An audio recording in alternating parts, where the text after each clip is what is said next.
Ayan guys, so ito na nga yung aking bagong LED video panel light. Kakarating nga lang ito at sobrang excited lang akong buksan. Ang tagal ko na rin kasing gusto mapalitan yung ginagamit kong ring light. I-assemble mo pa nga to pero don't worry dahil sobrang dali lang naman. Nakakatuwa nga dahil meron pang kasamang battery yung kanyang remote. Nakabukod na nga rin ang kanyang tripod at dito mo nga ikakabit yung LED panel light. So 16 inches na nga yung laki nito at meron din tong mode, yung pinakailaw niya. And then meron nga rin siyang remote.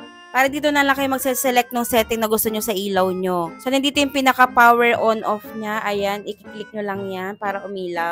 And then, meron nga rin tong mode, yung pinaka-light niya. So, ito yung warm. Ayan, so ito yung white, warm white. Pwede nyo nga rin lakasan yung setting nito, yung pinaka-ilaw. Pwede nyo rin babaan kung gusto nyo mababa lang. Ayan, click nyo lang dito sa remote. Ayan, mababa na yung ilaw niya. Oh, pero naka-ilaw pa rin siya. Ayan, so mahaba nga rin yung pinaka-tripod nito. Ayan, taas. Yun, naabot na sa bubong. And then, ito siya sa baba. So, space saver na rin siya. Hindi siya matakaw sa space. Pipihitin nyo lang to.